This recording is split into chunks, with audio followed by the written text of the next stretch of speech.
Boa noite, prezados pais. Primeiramente, gostaria de me desculpar pela minha ausência, mas infelizmente às segundas-feiras à noite eu não posso comparecer porque eu já tenho um compromisso. De toda forma, eu agradeço a presença de todos e, em particular, a equipe de Ciências da Natureza do Ensino Médio da Escola Viva e, de uma maneira toda particular, ao colega e amigo Rodrigo Cásseri, que se prontificou a apresentar a parte de Biologia de segundo e terceiros anos. Sendo assim, eu gostaria de apresentar para vocês a disciplina avançada Biocontemporaneidade, engendrando novas formas de vida, novas subjetividades, que é um curso oferecido para os alunos do terceiro ano do ensino médio pela Escola Viva. Eu acho que vale a pena a gente ressaltar o fato de que as disciplinas avançadas, tanto a que eu ministro, que é a de Biocontemporaneidade, quanto a ministrada pelo professor Marcelo Dantas e pelo professor Felipe Sanches, representam, na verdade, uma proposta bastante arrojada da escola no que diz respeito à discussão de temas absolutamente relevantes no mundo contemporâneo. Eu sou a Lua, então, professora de Biologia do segundo e terceiros anos e de disciplinas avançadas, Biocontemporaneidade.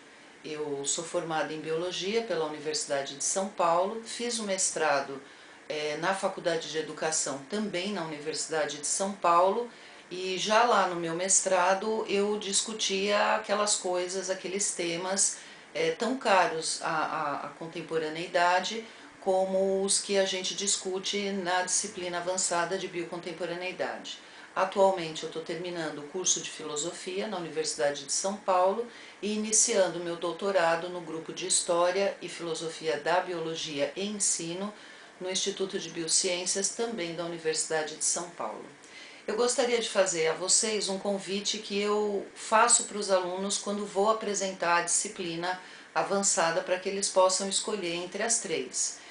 É um exercício de abertura e de permissão para sentir aquilo que a gente tiver vontade de sentir vendo as imagens que vocês vão ver. Então eu vou passar uma série de imagens, vou explicando cada uma delas e gostaria que vocês ficassem o mais abertos possível para sentir o que as imagens transmitem a vocês, ok? Daqui a pouco eu volto para falar um pouquinho a respeito do trabalho em si que é feito na disciplina avançada. Essa imagem é uma imagem de um filme chamado Splice, uma experiência genética, na qual um casal de cientistas produz um ser híbrido. E aí o filme vai discutir então o status desse indivíduo. Essa imagem faz parte do acervo de obras de uma artista plástica da atualidade, da qual eu gosto muito, Patrícia Pitinini, que discute, por meio de suas obras, as possibilidades éticas, as possibilidades das biotecnologias e os seus desdobramentos éticos. Essa é uma outra obra, também da Patrícia Pitinini, ainda mais uma dela. Como eu disse, eu gosto muito da Patrícia Pitinini, uma artista australiana. Esse é o Stellark, é um artista plástico também australiano, que, entre outras coisas, implantou no seu braço uma prótese de orelha humana por meio de uma cirurgia que foi francamente documentada.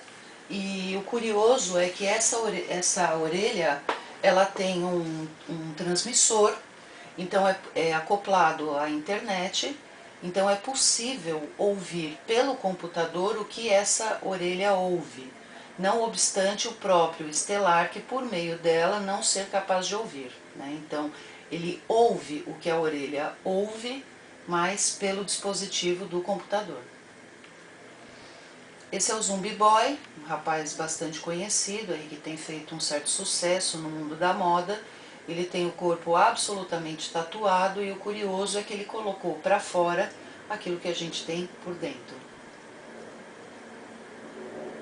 Essa é uma artista plástica francesa, a Orlan, que em 2005 se submeteu a uma série de cirurgias plásticas que foram transmitidas pela internet em tempo real, e nessa série de cirurgias plásticas, que foi feita num ambiente, num centro cirúrgico que parecia um palco de um teatro, ela implantou nas têmporas duas ampolas, né, duas saliências que a gente vê aí na foto, além de ter feito uma série de modificações no próprio rosto. Segundo a Orlão, o que ela pratica é a arte carnal.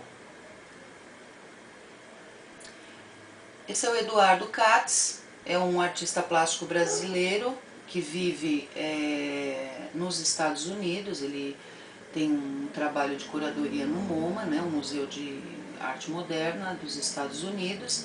E essa plantinha aí, que parece inocente, na verdade ela foi geneticamente modificada, ela tem parte do genoma do Eduardo Katz. Na foto em que a gente vê apenas a flor, os vasos condutores das pétalas da flor conduzem, na verdade, células que são produzidas pelo sangue do Eduardo Katz. Essa planta, que chama-se petúnia, né, a planta original chama-se petúnia, recebeu o nome de Edúnia, porque ela é uma mistura genômica do genoma do Eduardo Katz e da própria petúnia. Aqui a gente sai do mundo das artes plásticas e entra no mundo da ciência propriamente dita. Esse ratinho, em 2002, recebeu células de orelha humana e ele desenvolveu no dorso dele uma orelha humana, de fato. Aqui a gente tem um gatinho que acende no escuro, ele brilha no escuro porque ele recebeu parte do genoma de vagalume. Então a capacidade que os vagalumes têm de acender é dado por genes, né, pelo seu genoma, e parte desse genoma então foi colocado no genoma do gatinho. Aqui a gente tem porcos que também receberam parte do genoma de um outro ser vivo, no caso de água viva, não de vagalume, então eles também brilham no escuro.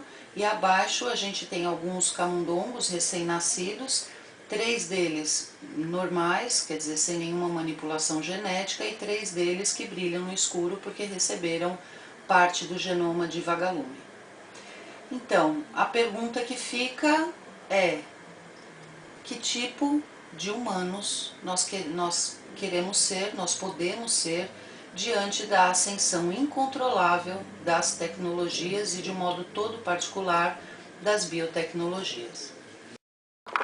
Bom, eu espero que vocês tenham se permitido ser afetados pelas imagens. Eu acho que não são imagens triviais, eu acho que elas são de fato impactantes, porque elas mexem com as possibilidades do mundo contemporâneo, das biotecnologias, de manipulação da própria vida. Então, a disciplina avançada biocontemporaneidade, ela vai procurar discutir de fato de que maneira os conhecimentos produzidos na área de ciências biológicas e que são aplicados e transformados em biotecnologias, de que maneira esses conhecimentos se espraiam pelo tecido social e de que maneira eles acabam moldando um novo ser humano, né? Quer dizer, que tipo de... A exortação do Baudrillard é justamente nesse sentido, quer dizer, que tipo de humanos nós podemos e nós queremos ser diante do avanço incontrolável e inexorável das biotecnologias.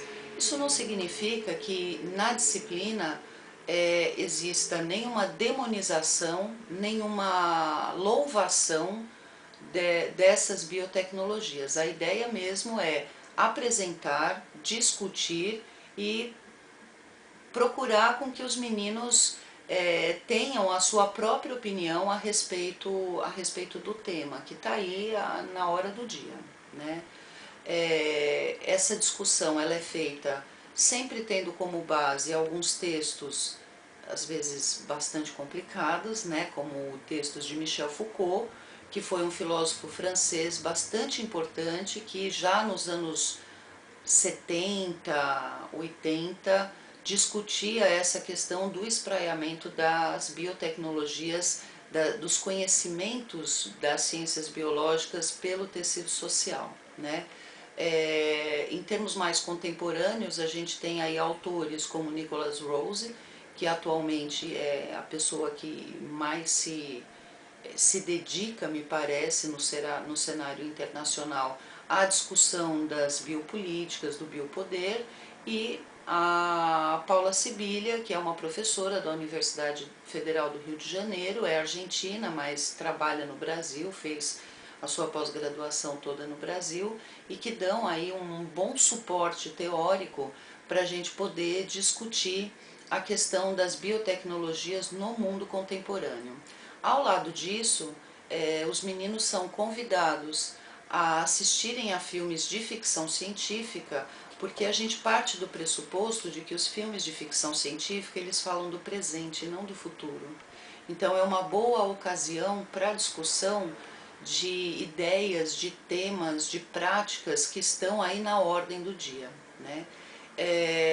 Num segundo momento, a gente se dedica um pouco mais às artes plásticas, quer dizer, deixa um pouquinho o cinema de lado, né, e vai se dedicar aí mais às artes plásticas, porque como vocês viram, existem muitos artistas que têm trabalhado na discussão desse tema por meio das suas obras. Ao final do curso, a gente espera que os meninos sejam capazes de formular uma opinião a respeito do tema de maneira fundamentada, séria, crítica. Eu gostaria, apenas para encerrar, infelizmente não poderei responder a dúvidas, né, pela minha ausência, mas eu gostaria de encerrar com alguns trechos que foram produzidos no ano passado pela primeira turma de disciplina avançada Biocontemporaneidade e algumas falas de alunos deste ano que já estão em plena discussão desse tema das biotecnologias, o avanço das biotecnologias, a formação de novas formas de vida e de novas subjetividades. Muito obrigada, um forte abraço a todos, boa noite.